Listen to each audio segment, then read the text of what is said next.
Hi, welcome back to YouDecide2007. And what we always do this time of the evening is have a look at the polls. So let's have a look at the polls.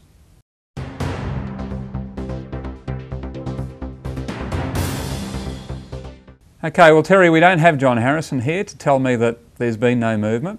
What are you going to tell me? Well, it's the story we've been familiar with for a while, that the numbers are much the same. It's the question of where they'll finally fall on the day in terms of electorates. So you think that what happens to constitute those aggregate numbers is more important than the aggregate numbers? Is that Yeah, we don't know what proportion of the 54% of two-party preferred Labor voters are in seats that are going to be Labor anyway, as compared to the proportion that are in seats that are in play. Well, one of the things I found interesting, and we showed it there so we could talk about it, was that on the preferred Prime Minister stakes there wasn't much between Rudd and Howard, but there was somewhere between 10 and 13% of people who were undecided. Are those people likely to make the difference on Saturday, do you think? It depends on where they're distributed, and I think... there's enough there to bridge a 10% gap just about. Yeah, but if they're... The undecided ones are all the young ones. Yeah, very possibly. I think, as we've been saying throughout this series, Queensland is clearly a bellwether state, and I think Queensland is swinging to Rudd. The news that Victoria seems to be, more seats in Victoria seem to be in play is quite interesting. Because there's not a lot of seats in Victoria with a small margin, is there? No, but people are now talking about seats with margins of up to 10%. So it'd be a seat like Aston, for example, one just before the 2001 federal election, I think. Yeah, possibly. Okay, well, we might just leave the polls there. Something that's broken today that we've decided to have a good look at is the Jackie Kelly, Lindsay, fake pro-Muslim pamphlet issue. So we'll just go and have a look at a bit of footage of that.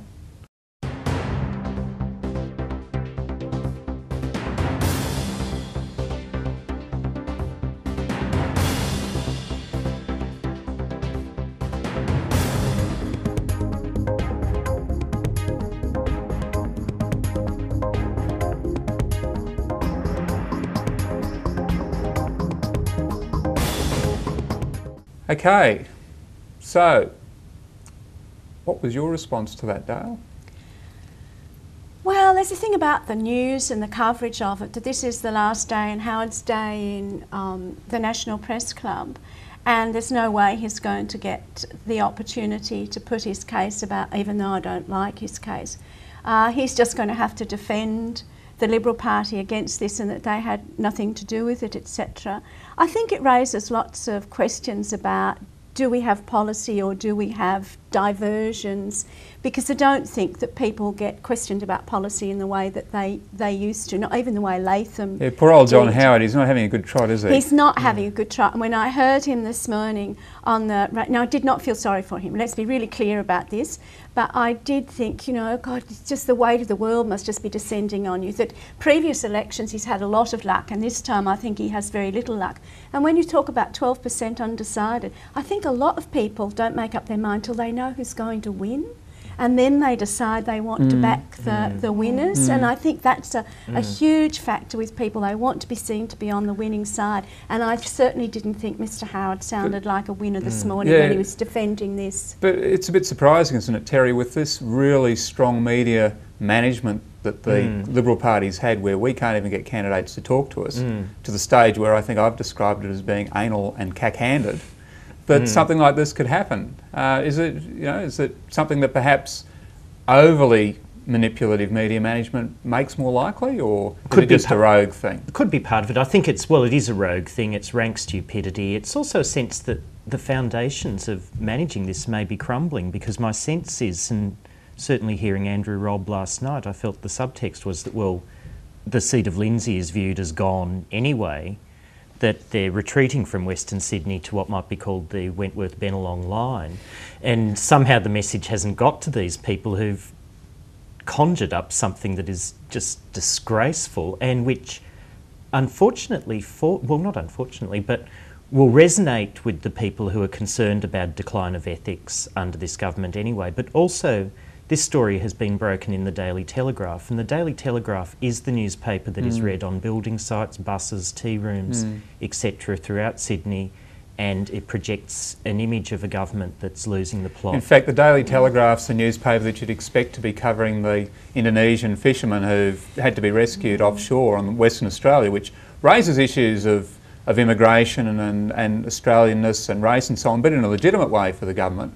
And this sort of blows it away. Can't even talk about it. And bringing saying the Labor Party, you know, supports the Bali bombers or whatever it says, it's just extraordinary. Well, Kelly, is this, you're younger than the rest of us, and therefore on the assumption that of Dale's that it's the younger voters that are more undecided and therefore more likely to determine this election.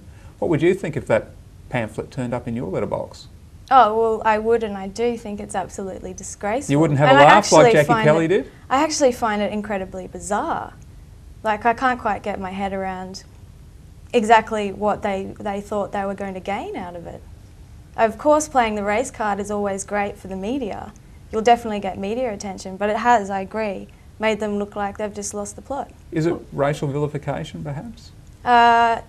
It certainly is racial vilification. You think it's... Dale, Well, do you... because you know, it's targeting a group that have over the last year, 2 years, 3 years been negatively stereotyped in the media. Okay. All right, well, just one last thing before we put our heads down tonight to await the verdict of the people when you decide tomorrow morning. Terry, how are the people going to decide? I think it'll be Labor by 10, and I think the Greens will perform a lot better in the upper house than people are anticipating. Dale, what's your form for tomorrow? Oh, look, I just can't bear to contemplate the notion that Rudd doesn't get in. A lot of my friends It'll be a lot less fun Sunday if he doesn't. organising annihilation parties, and I can't even go to them just in case, you know, they don't work. So, I mean, I'll have to leave the country if he doesn't get in. Okay, so that's one less Australian. That's your prediction. If he wins, and status quo if he doesn't? Population-wise. Oh, yes, absolutely. And Kelly, what's your tip? I think Rudd will win, but I think it will be a lot closer than a landslide victory. I think it will be quite close. That's my experience from talking to people on the ground. Okay, well, I've been saying 15, Labor by 15 for a couple of months now, so I might as well be consistent and stick with that. So it's over to you now. You report, you decide, and tomorrow you get to put your pencil on the ballot paper.